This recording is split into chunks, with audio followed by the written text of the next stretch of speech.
Today's tale picks up on 18th November 1914. The setting? Shimbaberis, the tallest mountain in the African state of Somaliland. The Karif, a hot labouring wind heavy with sand, was in full force, but up in the hills that day the air was quite pleasant. Well, actually a slight correction.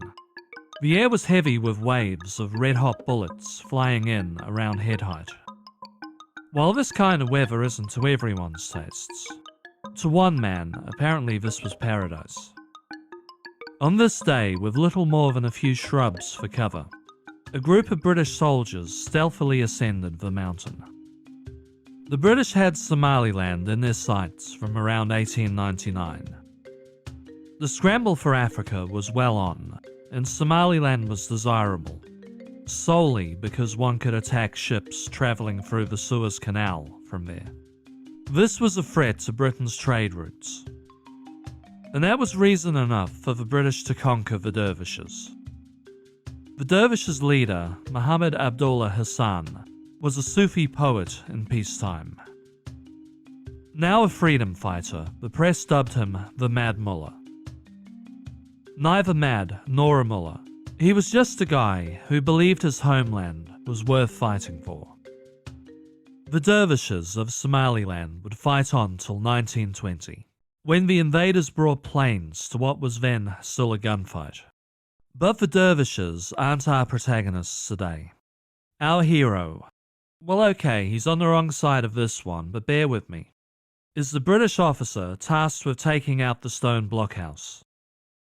With an unobstructed view of the valley, the blockhouse was the perfect place to launch guerrilla attacks from. Today, that would end. As the soldiers crept to within 400 yards of the building, the dervishes unleashed a volley of gunfire. They were fighting with ancient guns, and mixing their shot low to conserve resources. So much of their volley fell shy of the target. For a moment, both sides positioned themselves and engaged in a flame war, hurling insults back and forth about the opposing side's parentage. Our hero turned to his commander, Lord Ismay, and begged permission to storm the defences. It was just a 400-yard sprint, and then a 3-foot jump across an embankment. All he had to do then was burst through the front door and shoot them all dead. Lord Ismay relented. If Adrian Carton de Wiart wanted to play hero, who was he to stop him? The charge started off fine, but within meters of his target, Carton de Wiart felt a stinging in his left eye. Full of adrenaline, he returned fire and kept moving. But then a second bullet caught him on the elbow. Then a third glanced the side of his head, going clean through his ear. He stepped back a ways so a medic could sew his ear back up, and then re-entered the fray. But this was not to be Adrian Carton de Wiart's lucky day. As he and his men finally approached the blockhouse, a ricochet glanced up at him, striking him again in the eye. This shot finally took him off his feet. As the day wore on, no one could make headway on the blockhouse. The British fell back, and an Indian battalion stepped up, but they also failed to take it. Adrian and the other walking wounded were taken down the mountain. The following morning, the British reascended Shimbaberis, only to find the dervishes had escaped under cover of darkness. Carton de Wiart was sent back to London to recuperate. Unsurprisingly, he lost the eye. He was fitted with a glass one on the insistence of the War Department, who felt sending obviously wounded men back into battle was a terrible look. But he detested the way it felt and chucked it from the taxi on his way back to the front. For the rest of his life, he wore an eye patch. Something others stated gave him the air of an elegant pirate. While most people would be depressed at the loss of an eye, Adrian was far too excited at the opportunities his injury opened up. Somaliland was a sideshow, and he was now free to take a role in the main event, the First World War in Europe. Now I should make a quick disclaimer. We're entering a boy's own adventure tale.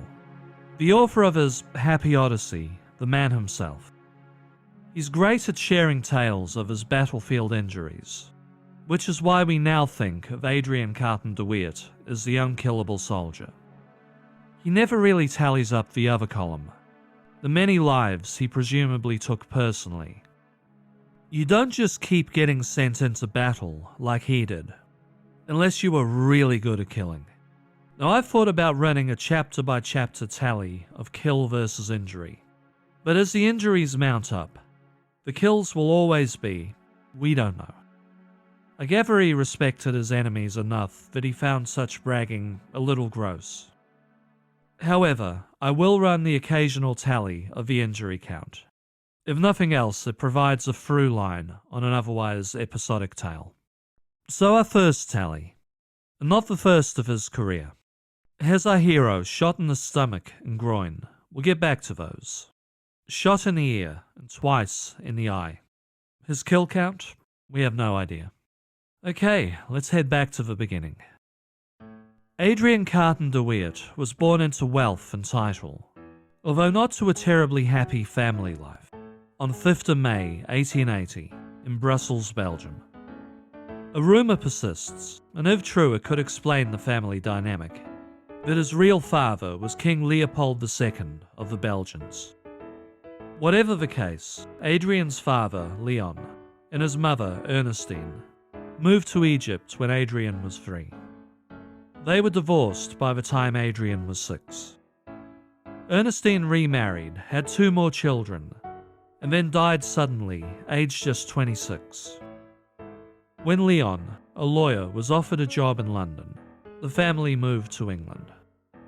Adrian was soon packed off to an exclusive boarding school.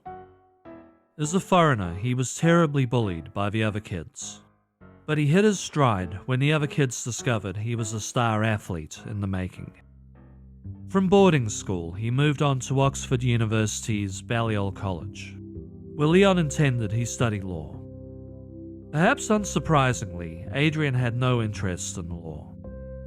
In 1899, the Second Boer War broke out, and Adrian signed up under a false name to fight for Britain, and it was an inauspicious start.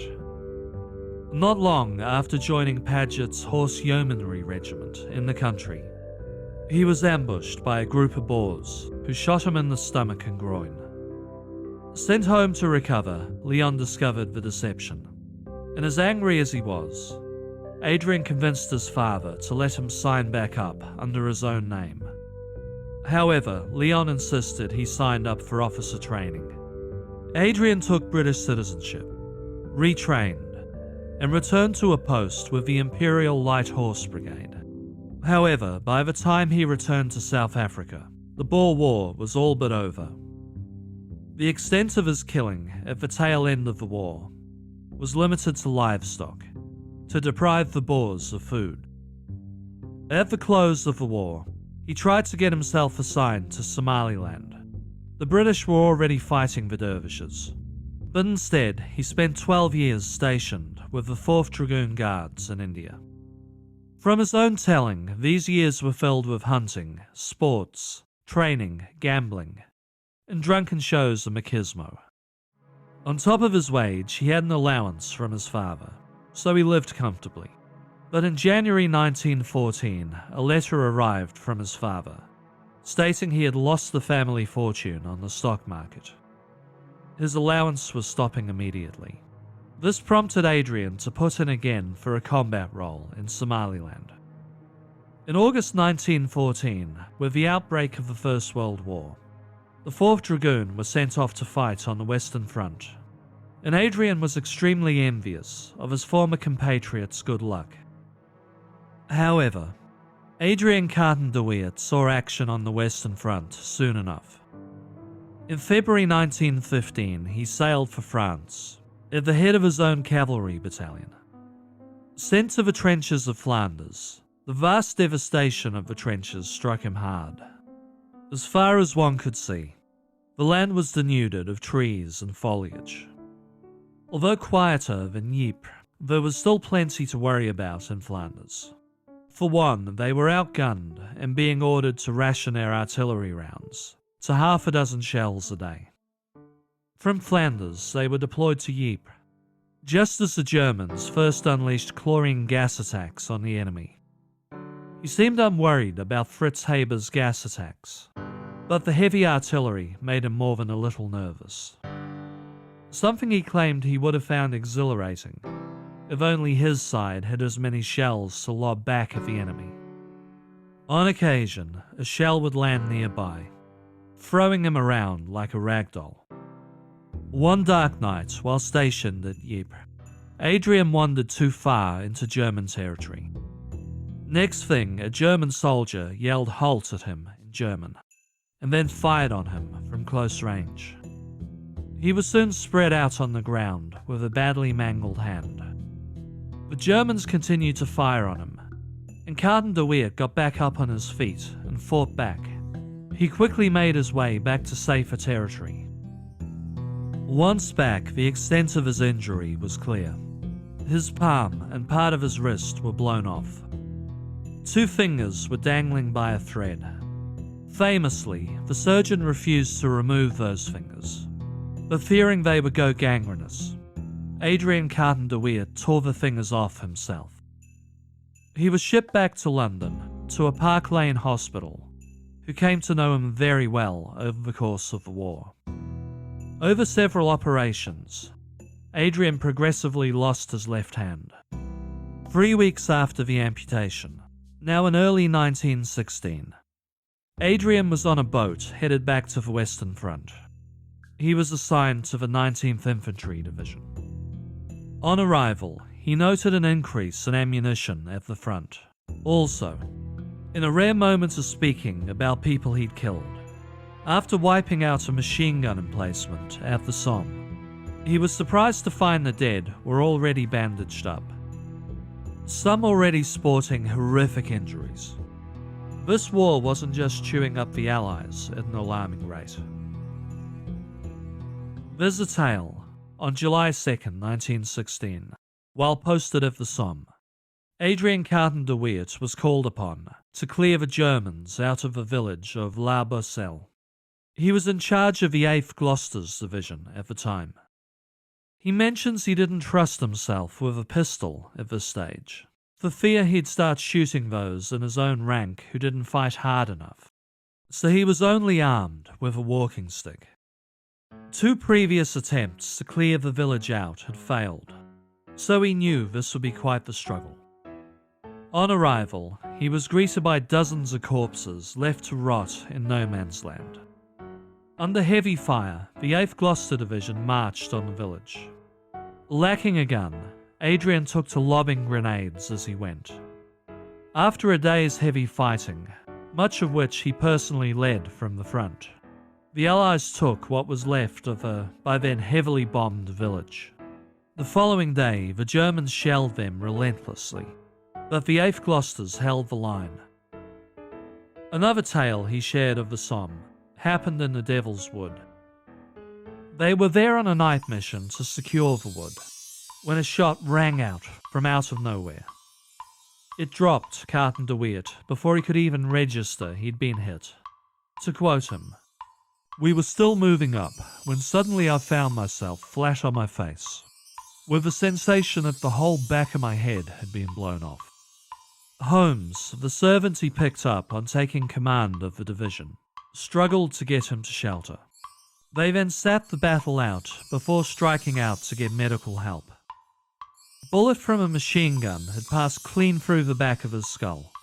Astonishingly, it missed everything necessary for life.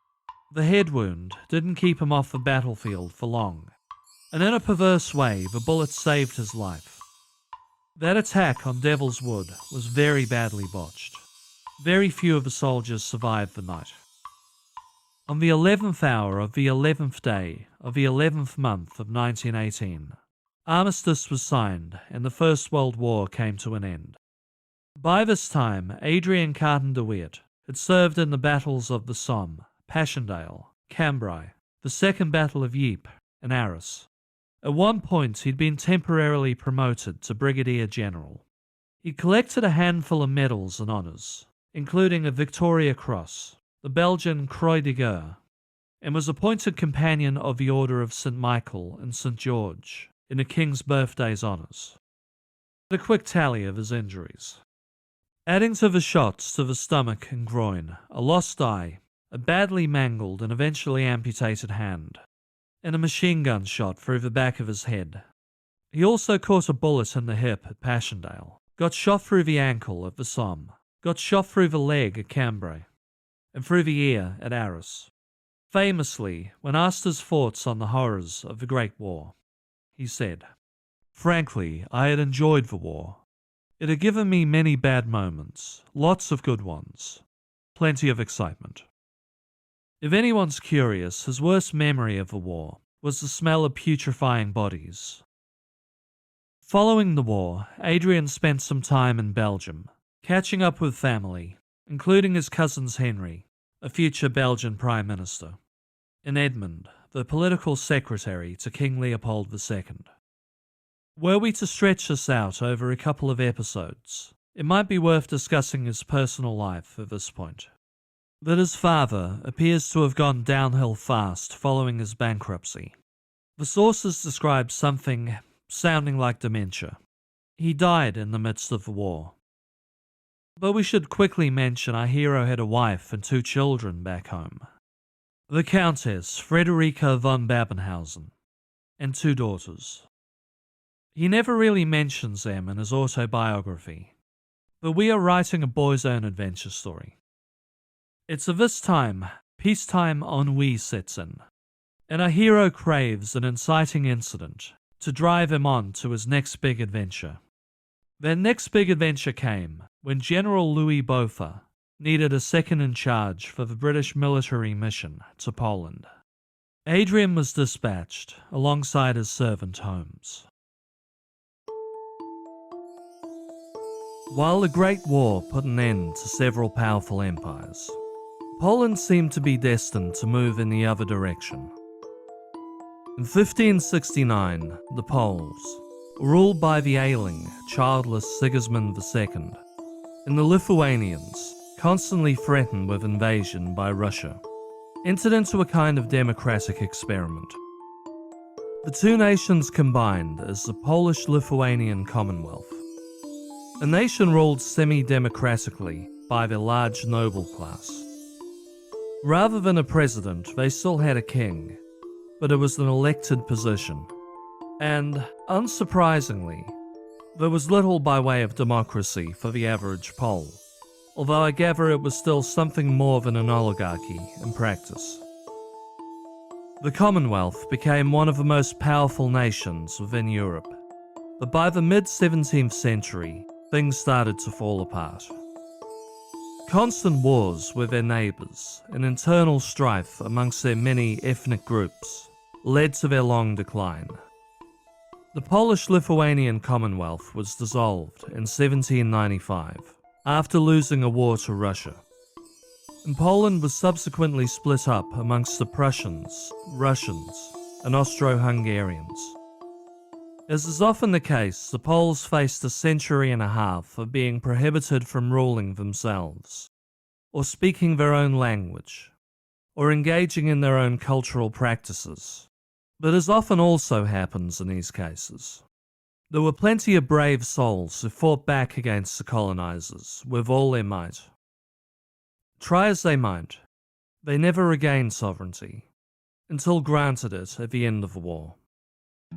With all 3 of those empires, Germany having superseded Prussia, in ruins, a resurgent Poland reformed itself following the war. However, this newfound freedom was under threat, specifically with the Russian Civil War on their doorstep, and by groups of Germans who were unwilling to give up fighting the Great War yet, and also by pretty much all of their neighbours, who were determined to take back some disputed borderland. For a man who quite frankly loved a good war, there was much to keep him occupied in Poland. By 1919, Poland were fighting 5 simultaneous wars against the Bolsheviks, Germans, Ukrainians, Lithuanians, and Czechs, all to keep the independence promised them at Versailles. Adrian Carton de Wiart was actively involved in all of those wars at one time or another. In his autobiography, he writes of regular train rides out to Warsaw to fight the Russians during the day, then getting on the train to enjoy regular civilian life in the evenings. Much of his time, however, was tied up in diplomatic work, trying to end wars and craft alliances against the growing communist threat. In 2 of these missions, he survived emergency or crash landings in planes. He became friendly with the Poles and a vocal supporter of their cause. Other tales emerge from his time in Poland, including one time when he acted as a second in a duel, in a gun-running scheme, bringing in wagon loads of weapons from Hungary that he got involved with. In 1924, with all 5 wars over, and Britain retreating from the region, Adrian Carton de Wiart resigned from the forces to stay on in Poland. His friend, Prince Karol Mikołaj Radziwiłł, had inherited a large estate from an uncle who had been killed by the Bolsheviks. The grounds were huge, slightly bigger than Ireland in terms of acreage. The main property itself was badly run down, but was in the process of being renovated. The estate was in the Pripyat marshes, just across the border from Russia. Adrian inquired as to how much it would cost him to rent a house on the estate. The prince replied, for a friend, nothing. And so it was that Adrian Carton de Wiart moved into a house on a grand estate called Prostin. He spent the following 15 years there, hunting every day on the ample grounds. From his description of life in those years, and no mention if he was ever joined by his wife and daughters, his life was idyllic and peaceful. Out there in the middle of nowhere, in a community who welcomed him with open arms, Adrian lost track of the goings-on in the rest of the world. He'd only discovered the Great Depression had happened on one of his 2 trips back to England. On his second visit, King Edward VIII resigned, something all of Europe, barring the Pripyat marshes, had been placing bets on for months. One couldn't blame him if the rise of fascism had escaped his attention. One shockwave that did reach him, however. On 30th of September 1938, Prime Minister Neville Chamberlain departed from a plane at London's Heston Aerodrome. He'd just come back from a meeting in Munich with Adolf Hitler. The Nazis were threatening to take Czechoslovakia's Sudetenland region, claiming practically all the people living there were German. Chamberlain went over to tell Hitler he was very unhappy. However, he came away with an empty promise of no further aggression from the Nazis. This was a promise that would be broken before the invasion of Poland, when they subsequently took Czechoslovakia's Bohemian and Moravian provinces in March 1939. In return for a soon-to-be broken pact, Britain and France would let Hitler keep the Sudetenland. Later that day, from outside 10 Downing Street, he'd famously claimed the mission had brought peace for our time, echoing a speech Benjamin Disraeli made during the Congress of Berlin in 1878. Disraeli's speech concerned the ownership of the Balkan states, so neither man were accurate in their assessments. On hearing this news, Adrian realized Hitler would soon be coming after Poland, so he got in touch with the Chief of Staff of the British Army, Viscount Gort. He was ready and willing to put on his combat boots. But then he never heard back until July 1939. The War Office called him in to offer him the position of head of a British military mission to Poland. Days before the Nazis attacked, Adrian was called to Warsaw by Polish Commander-in-Chief, Marshal Edward Rydz-Śmigel. They wanted his counsel.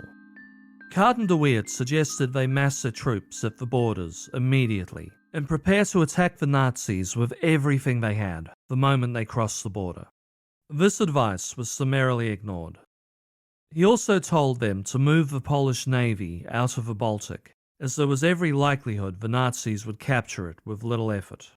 Reed-Smeagol grudgingly agreed to this point. On September 1st, 1939, the Nazis invaded. They came in fast with tanks and planes, employing blitzkrieg tactics, a plan to fight a fast, heavily mechanized battle, which aimed to knock out the leadership and leave their opponents in a state of panic. Faced with the new face of war, Adrian Carton de Wiart later commented, "With the first deliberate bombing of civilians, I saw the very face of war change. Bereft of romance, its glory shone, no longer the soldier setting forth into battle, but the women and children buried under it." A few days in, and it was clear the war was going the Nazis' way. It was also clear Britain were in no position at this stage to help the Poles. The success of a general named Kazimierz Sosnkowski in turning the Nazis back near Lviv, modern-day Ukraine, gave Adrian some hope the Poles could hold some ground within Poland. But Marshal Reed-Smeagol made it clear he intended to run for the border. Adrian had approached him the day before to say if the Marshal chose to stay and fight, he would be there with him. But as it was, once the Russians became involved on September 17th, it was all over for the Poles. And the High Command hightailed it out to Bucharest, Romania. On arrival, they found Romania in a precarious state. Revolution was in the air, and the fascist Iron Guard were in the process of overthrowing the government of Armand Călinescu. False passports were arranged for them. They then fled to France by train. They left on September 21st, the day Prime Minister Călinescu was assassinated. In April 1940, Carton de Wiart was given the command of a joint French-British force, deployed to Trondheim, Norway. The Nazis were making headway into Norway, which would have given them another angle to attack Britain from. In the months prior, Adrian had been working hard to get the 61st Division Territorials ready to repel Nazis, should they land in the British Midlands. At risk of sounding ageist, this seemed more the kind of role for a guy close to 60 years of age. At the time, the British military insisted no one over the age of 60 be sent off to fight an overseas war. But suddenly, they have this looming Norwegian problem, and one presumes they were short-handed, so he'd do. While flying from Scotland to Norway, their plane was nearly shot out of the sky by a German fighter. They had to emergency land, and one of his officers was badly injured. On arrival at Namsos, a bridgehead held by the Allies on the Namsen River, Adrian was struck by the rugged beauty of the snowy mountainous region. But as beautiful as it was, he was convinced it was far too precarious a place to defend. He moved the Norwegian Expeditionary Force closer to Trondheim, in preparation for a naval attack on the city. However, just a few days later, a German destroyer sailed up the fjord.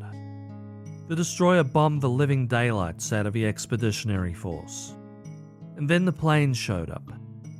Trapped in a small town and incapable of completing their Trondheim mission, under relenting fire by gunboat and German bombers, the Expeditionary Force had no choice but to hunker down and await their rescue. They were in no position to fight back, to quote Carton de Wiart. "We had rifles, a few Bren guns, and some 2-inch smoke bombs, but none of them were either comforting or effective against the destroyer." Eventually, Lord Mountbatten's ships broke through to rescue them. One ship, the French destroyer Afridi, was sunk in the escape. Adrian Carton de Wiart commented, "He almost ended up on this ship, but for his gear being loaded onto the York, and half-jokingly he stated he'd been robbed of the experience of a shipwreck." On the voyage home, Adrian Carton de Wiart turned 60. So his overseas adventures should really have come to an end. He was returned to his command of the 61st Territorial Division. From there, he moved on to Northern Ireland to get their home guard up to speed. But he was soon recalled, the top brass citing his age. All the same, he was soon sent back out as an advisor to Tito and the partisans in the Balkans. While flying a circuitous route that first took him to Malta, then a planned stop in Egypt, his plane's engines failed near the coast of Italian-controlled Libya. He was knocked out in the crash, and someone dragged him onto some floating wreckage. But when the wreckage sank, the survivors had no choice but to swim for the shore, where they were captured by Italian soldiers. As we haven't for a while, quick tally of injuries. Gunshot wounds to the stomach, the groin, twice in his eye, his hand, his hip, ankle, leg and ear. A machine gun shot him through the back of his head. Though he mentions no further gunshot injuries in his many Polish wars, he ditched in 2 planes, at least one of which could be classified as a crash. Further to that, he was in a plane which got shot up arriving in Norway, and fell out of the sky en route to the Balkans. Kill rate? Still, who knows? Now we're nearly at the end of Adrian Carton de Wiart's, in his own words, happy Odyssey.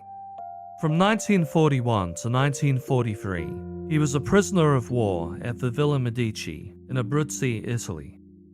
As was expected of him, he made several plans to escape the camp, at one point single-handedly digging a tunnel for 7 months. Just as he was finally making his great escape, orders came through to send him back to Britain by way of neutral Portugal. Conspicuous with his missing hand and eye, and not speaking a word of Italian, he all the same evaded capture for 8 days. Soon after his capture, he was shipped back to the UK. By all accounts, he was not terribly treated while in captivity, although he said he wished he'd run into a camp supervisor named Viviani, the implication being, if they met, Adrian would be apt to murder him.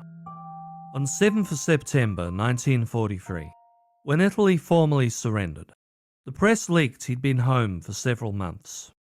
This led to an inundation of letters from distressed parents asking if he had any word of their captured or missing children. Adrian hoped, the cat now out of the bag, he could still be sent out to Yugoslavia for one final hurrah. However, his friend, Winston Churchill, had different plans for him.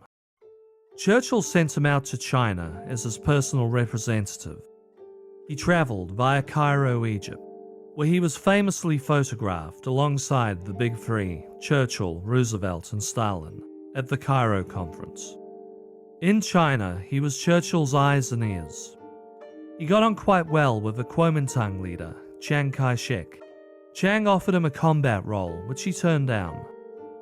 But he absolutely detested communist leader Mao Zedong. One night, he gave Chairman Mao a piece of his mind. From his desk job, he reported back any news from China, India, and Burma. Following the conclusion of the Second World War in Europe, Churchill was voted out. His successor, Clement Attlee, asked Adrian to stay on in the region. However, his military career came to an end in 1947, after falling down a flight of stairs in Rangoon, Burma. Though not paralyzed, he came a cropper, breaking his back and nearly breaking his neck. His final serious war wound would take several months to recover from.